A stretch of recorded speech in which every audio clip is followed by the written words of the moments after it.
Yeah, I invented that fraud. You invented that fraud. Yeah. Can you explain that? Yeah, so we were on counterfeit. So I'll get back to Elizabeth. Okay. We'll go into Well, cyber. We'll go into cybercrime for a minute. Little side. Okay, Side so, step, real quick. There are 3 sites that redefine cybercrime as we know it today. Those 3 sites are Counterfeit Library, Shadow Crew, and then Carter Planet. Later on, you have Silk Road and sites like that. But those 3 sites redefine cybercrime. Before those 3 sites come into play, the only avenue you had to commit organized cybercrime, and it's always organized, the only avenue you had for that was an IRC chat session, Internet Relay Chat, where it's a rolling chat board. You have no idea who you're talking to, if you can trust the individual, if the individual is a cop or a crook, if they have a product or service, if it works or not, or if they're just going to rip you off. Shadow Crew and Counterfeit Library, I started those, ran those, all right? Carter Planet is started by a guy named Dmitry Golubov over in the Ukraine, who went by the screen name of Script. Carter Planet is the genesis of all modern credit card theft as we know it today.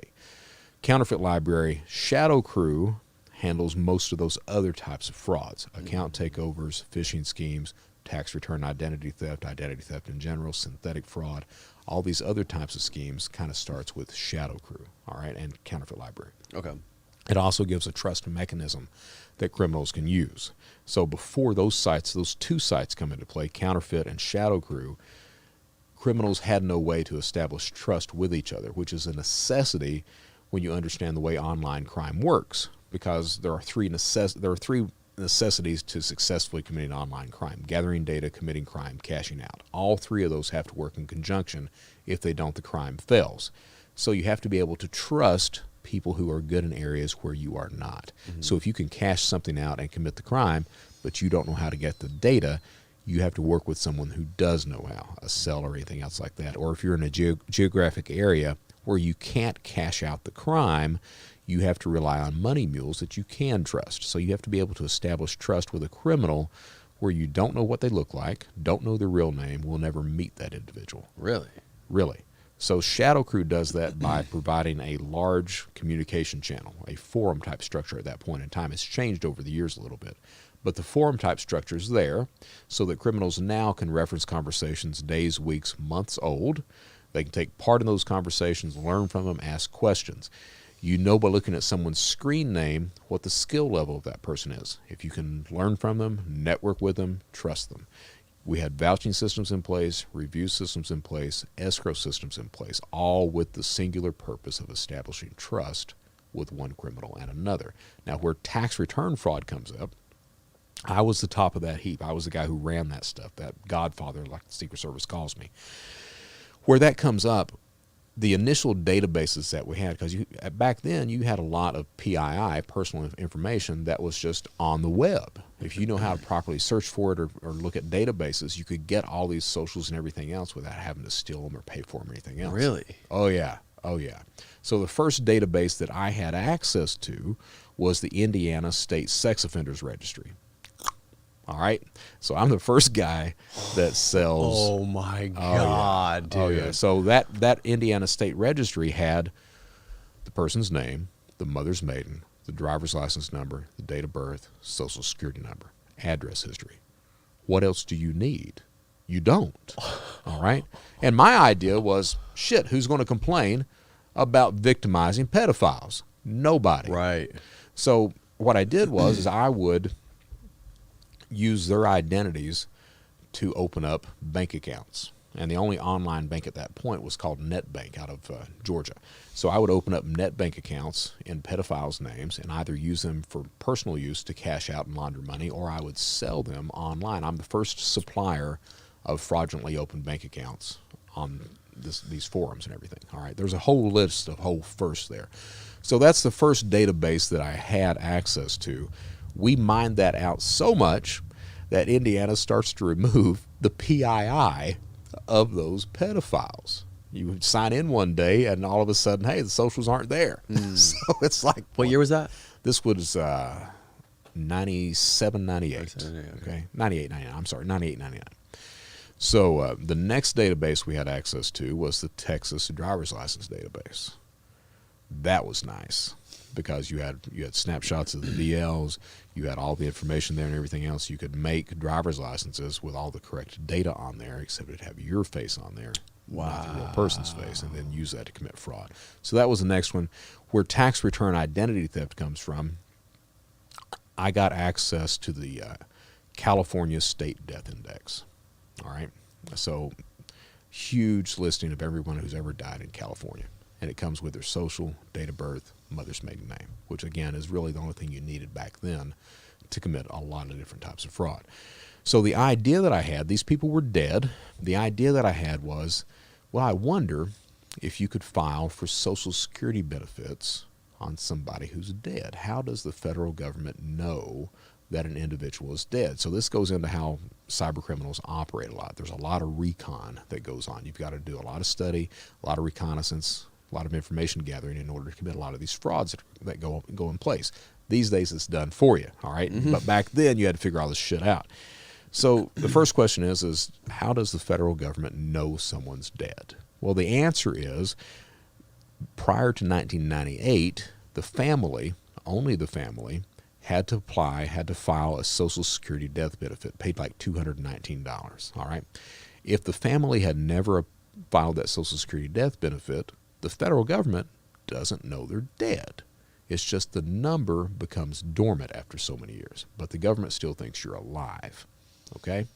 Now, the next question is since that's a state index, does the federal government reference state indexes and vice versa?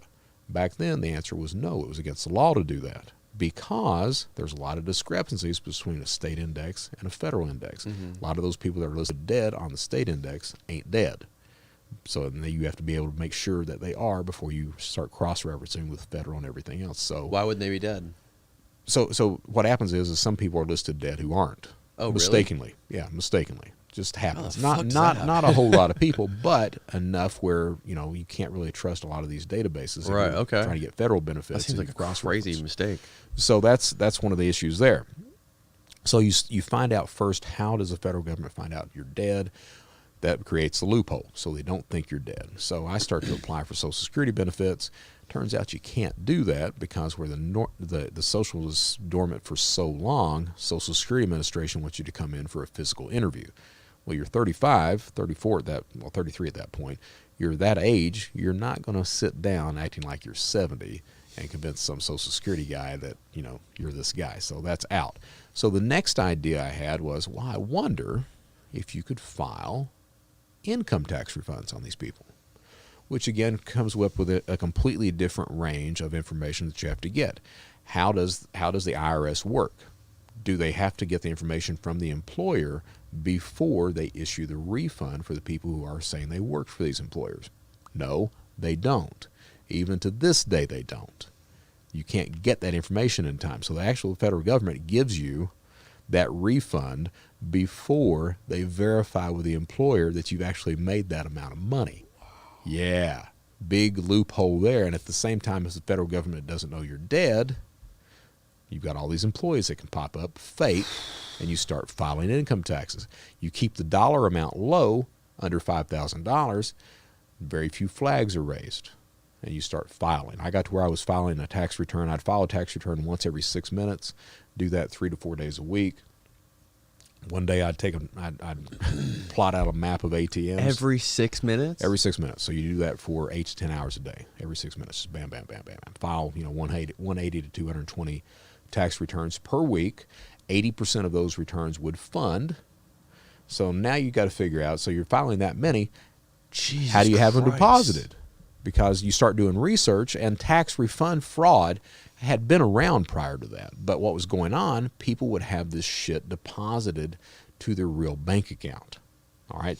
That gets into the stimulus fraud that happens during the pandemic, too. The reason those idiots are arrested on PPP fraud is because they had that $2 million deposited to their real bank accounts. So what happens is with cybercrime, you start to look at different types of deposit instruments. At about the same time I'm doing that is when all these prepaid debit cards come into play, just to come into surface. They started marketing them as payroll cards is what they started marketing them as. It turns out that those types of cards will accept an ACH deposit, a federal government benefits deposit as well. So You just go ahead and order 200 of these cards a week. Have tax returns deposited onto all of them. Take a road trip. Spend 2 days, Friday, Saturday, and then Sunday, cashing out those cards. Come back home on Monday. Got a spare bedroom, and you chuck a backpack full of $150,000 cash into the spare bedroom. Wow. So it turns out that those JanSport type backpacks, or the Under Armour backpacks, the big ones that college kids wear, Yep. those fit $150,000 in 20s stacked properly. Or you do this weird shit as a criminal, man. You start weighing stuff. It turns out each bill is a gram, so you can weigh money. And so $150,000 is 7.5 keys of cash. 7.5 kilograms of cash is what 150K worth is. That's why, and I know this now working on the legal side, but when you've got big seizures of money, typically you don't count the money, you weigh the money. And that will tell you how much you're actually seizing at that point. But so yeah, I started doing that, stealing. I would steal roughly about 160K a week. How many you said you were doing how many tax returns in one day? File for 8 to 10 hours. So roughly one every 6 minutes. You take breaks during that point because that shit gets tedious. But file anywhere from 180 to 220 tax returns on a weekly basis. Roughly 80% of those would fund. You'd cash out around 160K a week. You'd put 150 in a backpack, chuck it in the spare bedroom, live off the 10K every week. Bam, bam, bam, like that. Do that 10 months a year is what you do. Then all of a sudden one day you wake up, you open up that bedroom, and you see all those fucking backpacks, and you're like, got to do something with that.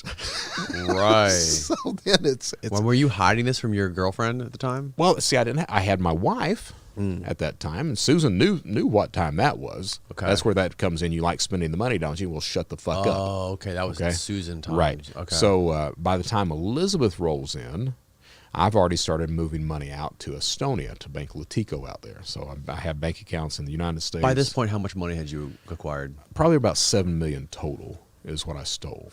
All right. Nothing to be proud of, but just a lot of fucking money and a lot of fucking victims. So I had bank accounts in Canada, Mexico, Caymans.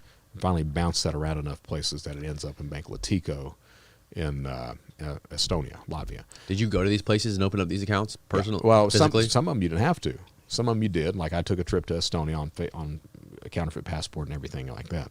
But and how did you get the cash there? You wire it, so you're bouncing these wires is what's going on. I thought you were gonna be like, what, no, you don't taping the shit to your body like Wolf of Wall Street. Nah, you don't do full shit like that. No, you wire the money. So the idea was to wire money, Canada, Mexico, Caymans, bounce it over to finally Estonia. Okay. And hopefully by that point it's not very traceable. It worked to a degree. I was arrested. My initial arrest is February 8th, 2005. The last seizure notice I got was January of 2010. So it took them 5 years. There's still some money in Bank Latico, but nobody will ever get it because it's just there. It's just there. It's their money now. It's their money now. But that's where income tax identity fraud comes from, is right there. But that's fascinating. That's fucked up. You were the first one to come up with that. First guy to do it. First guy to do that. And that's why everyone's returns tend to be delayed. That's insane. It's because of that.